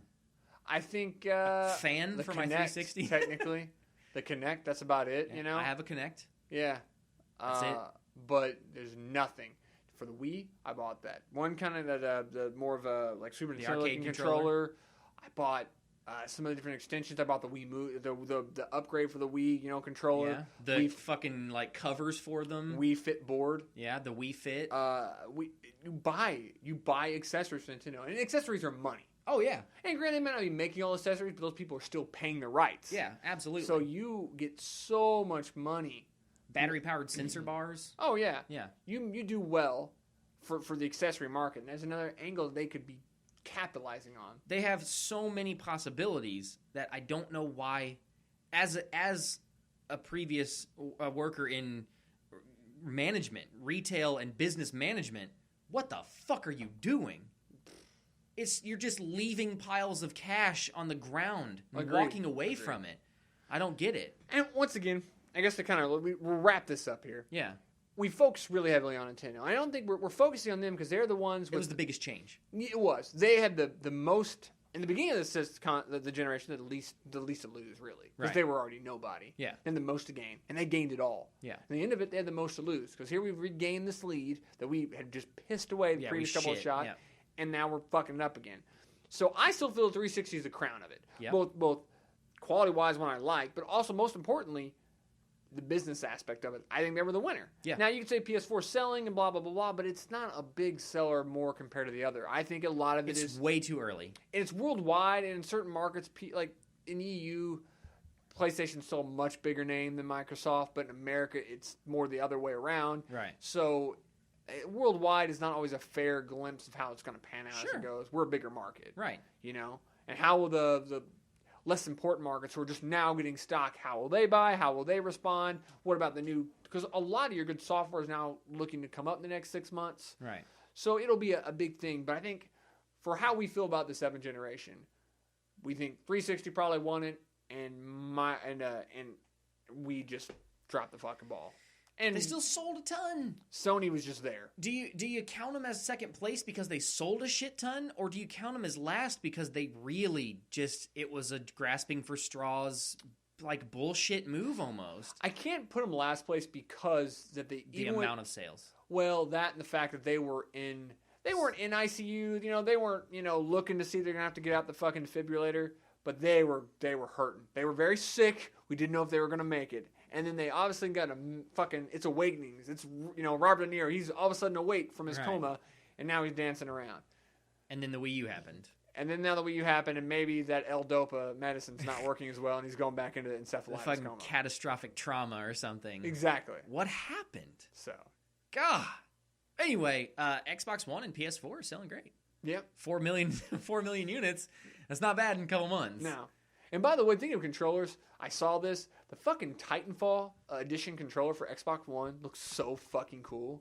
Everybody's talking about Titanfall. Like, that's the big word on the streets. It is. I just really think the controller looks cool. The orange and the white, and it's just a fucking color and a little bit of design. Yeah. But it's a really cool controller. Yeah, and that's one thing that Xbox did well. The 360 had a lot of cool, neat, special edition controllers. The one thing I always get angry about PlayStation is pretty much their mantra is, we're going to do the same thing we do every console. Our controller's not really going to change. Literally, it's never changed. Our console's not really going to change. Our mantra's not going to change. We just want to get your pocket and fuck your mouth.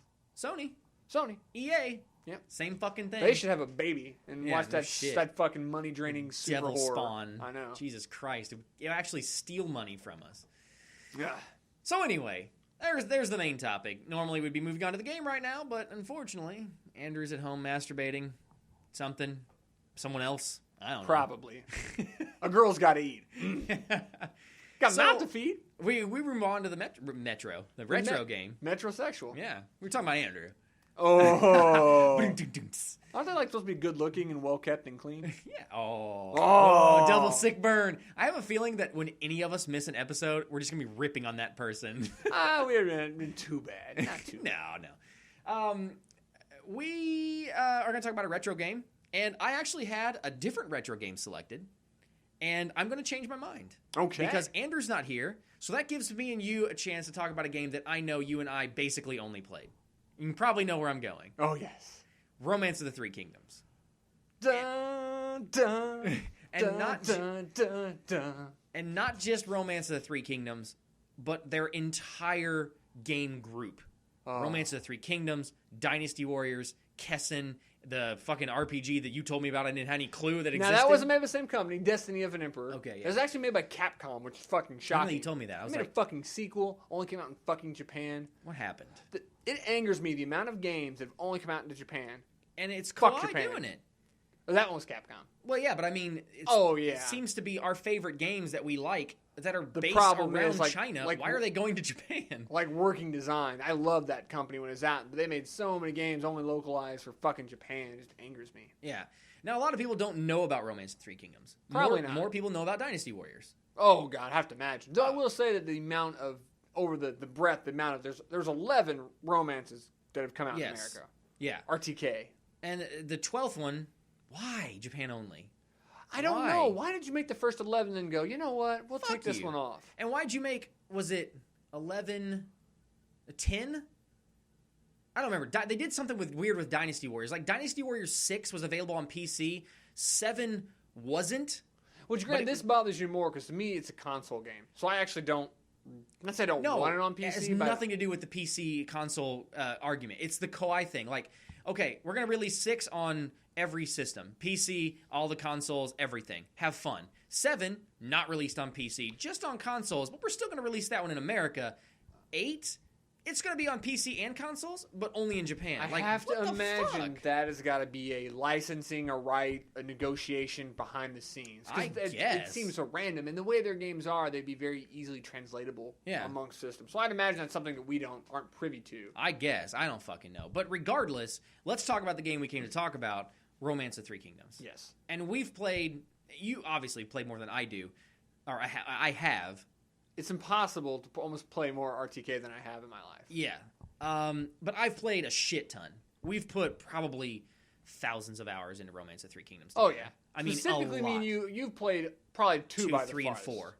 At least 2 and 4 that I 2 and remember. 4. I don't think you played a lot of 3. No, 4 was something fire, firewall, wall Wall of Fire. was Yeah. 4. 3 was Dragons of Destiny. I didn't play. I played some of Dragons of Destiny. I didn't play a lot. Well, what happens when me and you started really hanging out and playing this game? I always introduced everybody.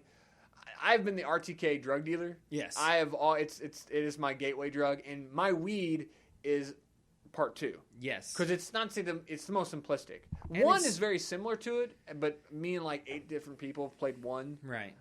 It's basically We 2. tried to play 1, but I played 2 first, and going back to try to play 1 It's after very playing difficult. 2, yeah, it was like, let's just play 2. They actually made 2 on regular Nintendo as well. Yeah. Same concept, a little bit different box art. But, Yeah. But 2 is a very. Well, I guess It's a very memorable game. First off, okay, since it was my game, I'll explain a little bit. So basically, you're talking about a strategy war type game, and when I say war, I mean large scale. You're not a general in there fighting like you are in Dynasty Warriors. You're a general controlling hundreds of thousands of men, and you're going into battle trying to take other provinces of ancient China. Essentially, we're talking about 300 years difference between the fucking Great Wall of China and where this game starts. Not started. Yeah, well, it started back in 150, 208 or BC, didn't it? No, I don't fucking know. Yeah, because the lower Han, the Han Dynasty, which is your kind of fighting for the decaying part of it, was like 200 BC to like, well, technically like 212 AD, Okay. but yeah. Anyway, Whatever. those dates don't matter.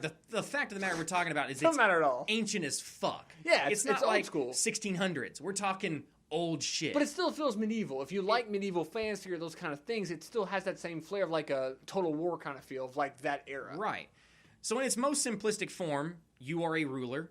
You hire generals, or you get generals to follow you. You buy troops for those generals. You prepare to go for war. You have to have gold and rice to feed your troops and money to spend on different things. That's it in its most simplest form.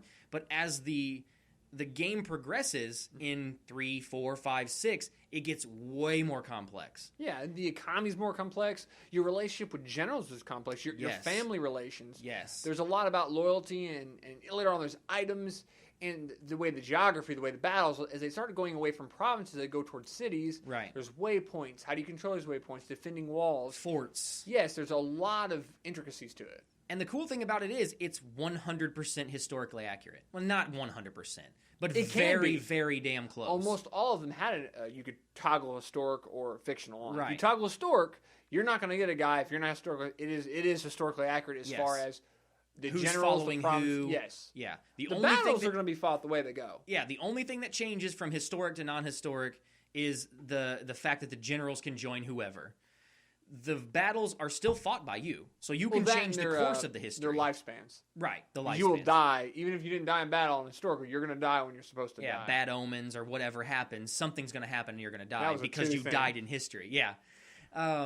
But the thing that I really liked about that game was the fact that it followed so closely to history. Yeah. And the thing that I knew going into 4 and going into 8 and going into 2, I knew what generals were going to like me and what generals I was going to be able to get and how I was going to get them, when they were going to come around, because it followed a fucking 3,000-page novel.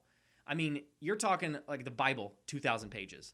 This book is massive. Yes. And I didn't know how big it was until I started researching it. Yeah, I tried. I told you it was massive. Motherfucker. Yeah. 5 volumes, and they're all like 800 pages a piece. Jesus Yeah, it's like Christ. 3,900 pages. And it's a good read for those. I mean, I know me and like 8 people also have ever read it. I haven't read the whole fucking thing. I've read like short synopsises of it, and I actually started the first volume.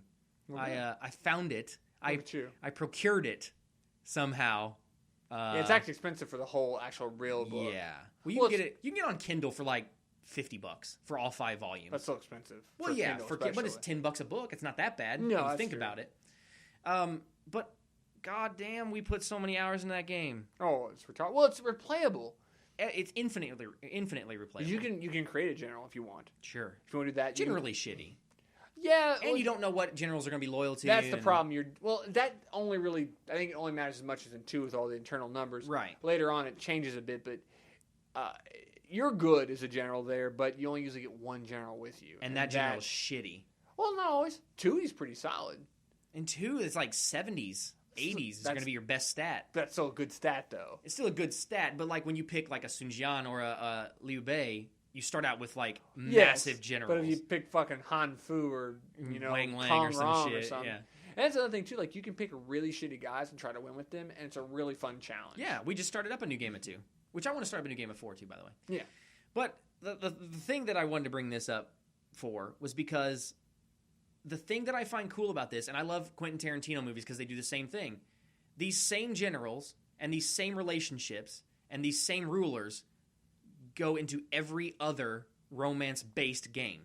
Mm-hmm. Dynasty Warriors and Kessen, which Kessen 2, I think. Was Kessen 1? Was Kessen that Nobunaga? 1 is Nobunaga. Yeah. It's the Sengoku era of Japan. So Kessen 2 was when they brought in the Romance of Three Kingdoms characters and our characters. That was a fun game. Yeah, absolutely. Or like Dynasty Tactics. And Kessen, for anybody who doesn't know what we're talking about, Kessen was a mix between Romance and Dynasty Warriors, kinda. Yeah. You controlled a large-scale war, but you were also a general that could roll It was also around. linear. Yeah. It was only war-based, pretty much. Yes, there was no strategy involved. There was strategy, but there was no economy. Right. No creating an empire. It was just, hey, go to stage 3. Well, the thing about it is too, like the very first Romance is 87 on Nintendo, and like Mega PC and stuff like that. Right. And 11 came out in 2010. So think of how many game series have a 23-year span. And if you consider 12 just coming out just like last year in Japan even, that have been going since 87. Right. Link, Mario. Right. Think about that. There's no other series. You'd say maybe Metroid. Metroid hasn't come out with that many games. No. Metroid Prime actually was really fucking good. Oh, yeah. I like a lot of those Metroids. But regardless, another thing that you kind of, I don't think you meant to, but you kind of reminded me about, is the fact that when you're out for 23 years and you only have 11 games, you're not just pumping them out because you can. Well, it's Koei. Yeah. They're not out there milking anything necessarily. But it's essentially maybe Dynasty Warriors. Yeah.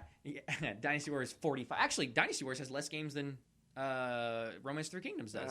It's been a lot less. Yeah. And the basic, like, okay, 7 and 8 and 9 are pretty. 3 and 4 are very similar. Right. And some of the ones in the middle are very similar. But the later ones are quite a bit different. Dynasty Warriors was the same shit, different day. Which I played every one and loved it. Yeah. So, like the off. Muso modes and shit like that. The thing that I liked about it, like you just said it, and you fucking took the words out of my mouth again.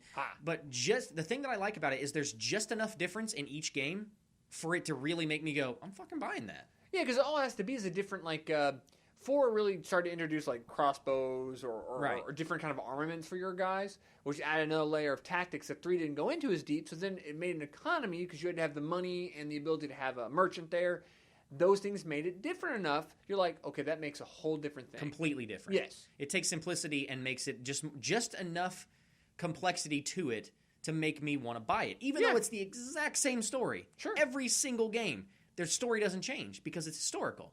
But it changes the gameplay and the mechanics of the game enough to make me interested in purchasing it. 2 and 11, there's like no comparisons other than the fact that you have generals. Yeah, 11 kind of went off a completely different tangent. I personally love 11. I loved 10, but 10 was more like the rest of the games. Yeah, the thing is, too, like, for me, I always liked, especially the later ones, I think it was 7 that first did it. They started doing, like, they've always done general duels. Right. Like, in combat, 2 was 2 and 1, for that matter. You didn't actually do anything or control it. It was just 2 guys with a warrior. They fought, and if you win, you would get the whole big swing, because that whole unit, if you had 10,000 men, which that's 100 on the number, then just times it by 100, you would lose them all, and it'd be awesome, right?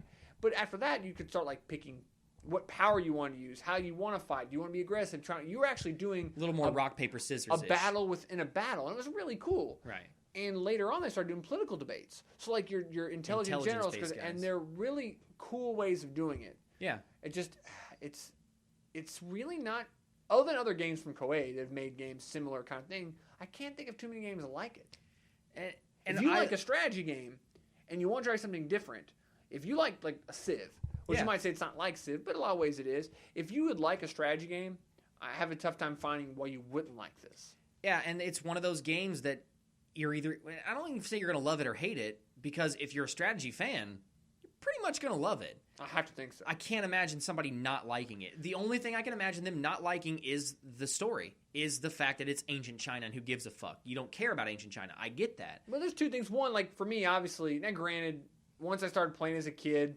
And shit, by the time I was 11, 12, I already got the book. You know, it was a Christmas gift. And I read it, and I'm really into it. I actually really have, like, one of the guys is like, I'm a Liu Bei fanboy. Yeah, and I became a Sun Jian fanboy just out of sheer having to play somebody who wasn't Liu Bei. I steered you to him because he was good and he was far enough away from me and he wasn't Cao Cao. And then we had a friend, Andre, who unfortunately was forced into Mating because he was on the opposite side of the map creating a triangle. Poor guy. Yeah. He could have at least got, like, Cao Cao or something. No. No evil fuck. No Cao Cao. No Cao Cao ever. No Dong played. Zhuo. Another thing, too, you can play with 8 people on 2. Yeah. How many games can you play I thought with you 8? could play with 12. Are you sure you couldn't play with 12? You On might the be able Super to play Nintendo with version, 12. I think you could play with You 12. might be able to play on the Super Nintendo Because version. there were like 15 or 16 generals, and there was like, because I remember that number Yeah. because there were like 15 But people all that the you other could ones, be, you but always only. played at least 8. And it's Yeah. like, that's kind of cool. And granted, you're just switching a controller, but it's fine. That, again, we Is it go cool? back to games today, don't have that shit. They don't have that option. Yeah, you can play with 12 people online.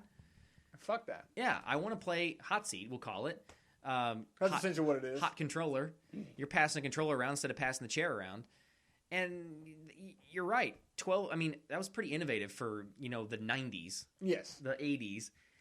Thinking you can control it, but we go back They to did it on Romance 1, too. we go back to Tecmo. I mean, Tecmo and Koei are the same company now. They are. They weren't then, but they have so now. Yeah, but they are now. There's a reason for that. They have a lot of the same ideas in their games. Innovation. Let's try to push the boundaries. And of... Tecmo needed some IP. Yeah, a little bit. Fucking bastards. Not that I don't like Tecmo. I actually love Tecmo, but I didn't want them to buy Koei out. Yeah. Because that controls some of their decision making, and Tecmo's, I think, in my opinion, a little more profit based. Not that Koei isn't profit based. You think that could have been the reason why it's Japan only now? Very possible. Yeah. Their margin may be completely different. Yeah. Which is unfortunate because I really want to play 12. I do. Even though a lot of people shit on it. That's something too. Like you're talking about, like people who like strategy will want to play it, and so was I. The only thing you might see get in reviews like IGN or GameSpot or what the fuck, shit on Romance. They'll usually say that it's for die-hard Romance fans only. The last 3, 9, 10, 11, all had that in the review. Sure. And that's because I will say the learning curve is not as easy as it once was. Well, try to pick up, Europa Universalis. It's not going to be for the fucking beginner. No. And once again, it's another game that... Civ 5 even. It's not going to be for somebody who just wants to jump in and play a strategy game. Obviously, you didn't really play EU, did No. you? I watched you play it, and I was like, fuck this. And I play it there. I don't say I play it religiously as much, but I play a lot EU. Yeah. And that is a game that is highly complex. Yes. That is a read the fucking manual. Twice. It really is. And that manual is a fucking novel. The point is like it is complex and is a game. When you bought your retro game, you're bringing RTK as a series. But in reality, you were really bringing RTK 2, weren't you? Just because of nostalgia's fact, yes. Okay. Well, go back and play that. Yeah. If you go back and play that, it's not that complex, but it's like they used to advertise the game board game Othello. Yeah. The video game you say it's a minute to learn, a lifetime to master.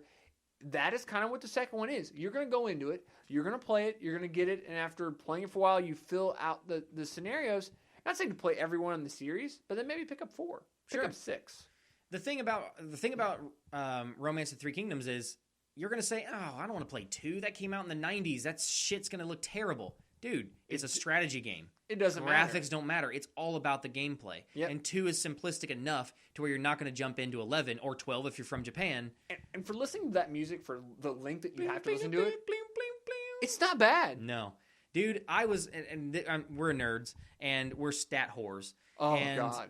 I went through and found all of the statistics and hidden statistics of every general in the game and broke it down in an Excel file. It's all filterable and searchable.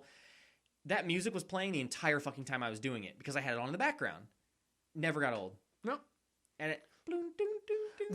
Koei makes really, really good games all across the board. And there's a lot of games like Sayuki Journey West is an RPG for PlayStation. Right. I really like from them. Uncharted Waters, Event Horizon, right? Event Horizon? Yeah. New Horizon, yeah. That game is a great RPG from them. They make good games. They're a good Genghis company. Khan series, the Nobunaga series. They make good games, and they're very vastly underrated. Oh, God, yes. They're a very... I know you, of all people, is going to say that because you fucking love They're Koei. probably my favorite game company Yeah. when it's all said and done. The games I've played the most in my life are probably Koei games. Right. I mean, who owns Inindo Way of the Ninja? Right. I do. In Indo. It sounds like a strain of marijuana. We'll smoke that in Indo. It's a RPG where you play a ninja. Which, Right. why is that not popular? Yeah. But, like 3 people bought it. Right. Yeah, I mean, I don't really have much to say about it. I do want to say, and this amazed me for some reason. I don't know why. It blew my fucking mind. As I was making the Excel spreadsheet, you're talking about a Super Nintendo game. Relationships are not something that you think you would see in early games like that. But they had a very simple relationship system in that game where you had one ruler, one of the main 3 rulers, Liu Bei, was right in the middle on a scale of 100 to 50. You had Sun Jian, who was on the 100 on that scale, and you had Cao Cao, who was 1 on that scale. Every other general in the entire game, we're talking about 400 generals, like 350-something generals. Yeah, a little over 300 for 2, yeah. Yeah, and it got into 400, 500, 600. It got into over 600 when you did the late ones. Yeah. Like 650 for 11. So we're talking about 350 people in this game, and every one of them falls somewhere on that 1 to 100 scale. And the closer they are to that number, the better they're going to be relationship-wise with that major ruler. It's a really innovative way to do it, and you start to think, man, they really... so simple. Yeah, but it's so smart. Yeah. Other people don't do that. They really have an effective way of using the memory of the games. All their games are very effectively done in that respect, and the AI isn't always the greatest. The later ones are very difficult, or can be, but if you turn to play advanced mode or hard mode, it's not just here we're going to give them more money. Right. They make better decisions. They're more aggressive with their play style. They're more apt to take advantage of your weaknesses. Yes, and it's not just they have hundreds of more men and 10,000 more gold. They do. They have a slight benefit, and they gain that stuff faster.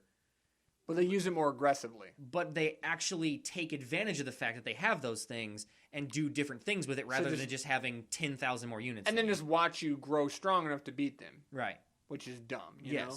They will actually try to put you out of the game. And they will fight others too, so they're aggressively with each other, not just acting like you're the virus and everybody's just the white blood cells. It doesn't work that way. Everybody is in that fight. And I love Civ to death, but that is one of the major down points for me for Civ. Oh, I agree. Is that everybody's like, attack that guy. What? That's fucking stupid. Yeah, what do I do?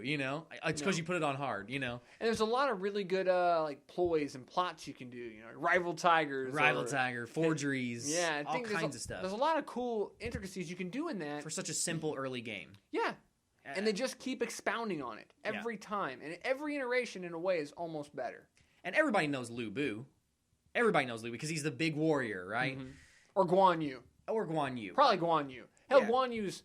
If you go to a Chinese restaurant now, believe it or not, you're going to see their little statue. Or Guan Yu statue. Or you're going to see a fucking calendar of him because he supposedly brings good luck and you'll have money for Guan Yu. Right. But everybody that knows this series knows Lu Bu. Fucking Dynasty Warriors fanboys love Lu Bu because he's powerful. Because you rarely ever played as him. Right. He's just a bitch to kill. So everybody knows who Lu Bu is. The fact of the matter is, Lu Bu, while he was a great warrior, his loyalty was awful. He was a shit human being. Yes, he was terrible. He helped assassinate his stepfather twice. Who adopted him. Yeah, I mean, he's a bad person. Yes, and he will never, ever be loyal to you. No matter who you are or how close you are in your relationship stat, his loyalty is so low in the game. There's another hidden stat. His loyalty is so low, he could be at 100 relationship with you and turn sides in battle and kill you. Yeah. That's just him, but that was him historically. Would make sense. So it was just those neat little nuances in 2 that I didn't even know about when we were playing it that I just found out like a month ago, and it blew my mind. When something can blow my mind from 20 years ago, it's a big fucking deal. I agree. You know what I mean? So all in all, if you're a strategy war fan, you're going to like it. Romance of the Three Kingdoms is very good. If you like Civilization, it's a good chance you're going to like Romance of the Three Kingdoms. If you're a history buff, like myself, I just like history in any way, shape, or form, it's really interesting just for that fact to kind of see it and see the generals and the names. And that's part of it, not saying RPG aspect of it, but you really can identify and get into that mode of who you are. And not only do you identify, you grow attached to the people that are attached to your ruler. Oh, without a doubt. I like Sun Ce. I like Sun Quan, Taishi Si, Gan Ning. All these people that I know I'm going to get in the game, I like them because I know I'm going to get them. And you have that with Liu Bei. Oh, yeah. Obviously, Zhang Fei and Guan Yu. Are my boys. A little unfair starting off, but... I only got fucking like 4 people. The other person's Jian Yang. In later games, I might get like Mai Zhu or some other guys, and they're not all that much to get clamored about. Right. The point of the thing is that it really why do I like people from ancient China? I love Asians. I have no fucking reason to be like feel like I have a relationship with these people, but for some reason I do. So anyway, I wanted to bring that one up. And that's just probably my favorite game series of all time. It's definitely up there. It's probably the game I played more than any other game. Second to Madden, probably. Madden always brings up more innovation. I couldn't say that with a straight face. Second to Madden. I thought I would take. I knew we weren't going to talk about that for long because really there's not much to talk about because a lot of people don't really know about it. And that's the problem. I honestly know why 12 isn't out in America because people don't fucking buy the game. People don't buy it. They buy it in Japan. Even though it's a fucking innovative game, it's a great strategy game. And once again, I buy all the Civs. I love Civ. Why are you fucking out there playing that game? What's I think equal to or greater than Civ? Yeah.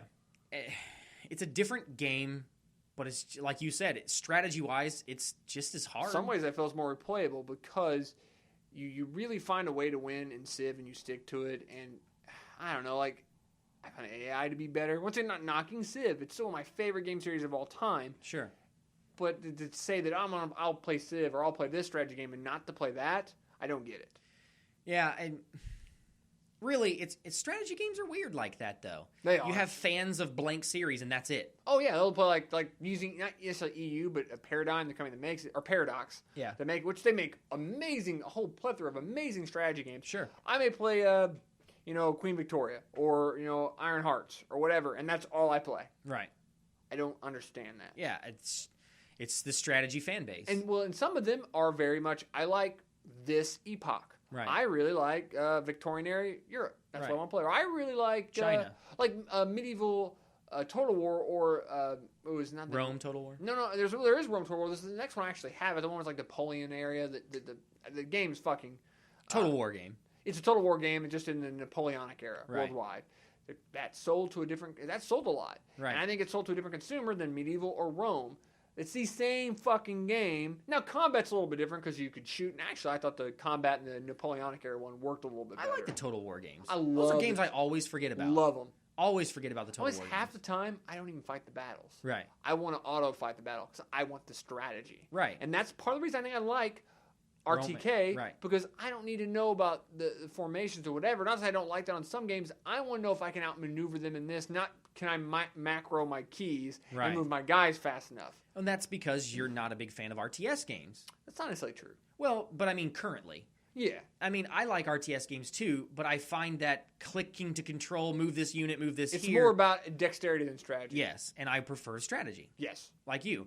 And Romance of Three Kingdoms, for most of its lifespan, has been the battles are strategy games. Yep. Like Tactics, Final Fantasy Tactics, or Ogre Battle, or Shining Force, all these games that we really talk about a lot, we love, and even our RPG, we made it as a tactic-based game. Yep. And that's kind of why we like it. Yeah. So go play RTK. Go play it, fuckers. Romance of the Trace Kingdoms. Of the Three Kingdoms. And read the book. At least go on the Wikipedia and read the brief synopsis history that it has. Because it's interesting. It's great stuff. Yeah. And that's going to do it. Yeah, it feels short. Nothing's coming out. We already know that. Yeah. We got nothing coming out. The game's not there. I don't know how we're going to decide who's going to bring the retro game next week. I guess we could just rotate to you since you did it, then he did it, then I did it. It's your turn again. Yep. And keep your suggestions coming in for the game, guys. We don't know how we're going to do it yet. We still may fix Link to Last. We may fix it. We may eliminate it. We may change it. We have no fucking clue what we're doing. We'll figure it out. Either way, it'll be amazing. We don't like to get rid of it because, honestly, this goes between O'Brien and I because Andrew's never gotten a point in it. It's one of the most fun games. It is. And it's fun to try to trap your opponent. And some people have said they actually still like it in its incarnation. So we'll figure it out. Let us know what you think. Yeah, it's great that you guys still like it, but O'Brien and I several times have looked at each other and gone, God, it's been fucking 10 minutes. I give up. Yeah. And we don't want to not have fun doing it ourselves. Agreed. So anyway, guys, we're going to get out of here. Hopefully you enjoyed the podcast as much with just O'Brien and I. Unfortunately, maybe even better. We didn't have our threesome. But that's going to happen. You know, Brian may go on vacation one week and it'll just be me and Andrew. Or I may get sick and they may come over and use my computer and fucking record it. I don't know. Shit's going to happen, and occasionally there might be two. Hopefully we can get some friends maybe to fill in those spots. There you go. I thought about calling Seth to see if he wanted to come over, but it was so fucking late I just figured we'll just get this one out of the way, and maybe next time we'll have somebody prepared to fill a slot. Yeah. Good call. But anyway, guys, we're going to get out of here. Thanks for stopping by and hanging out with us. We'll see you next week. Deuces. Thanks for tuning in. We'll see you next week on the Gamegasm podcast.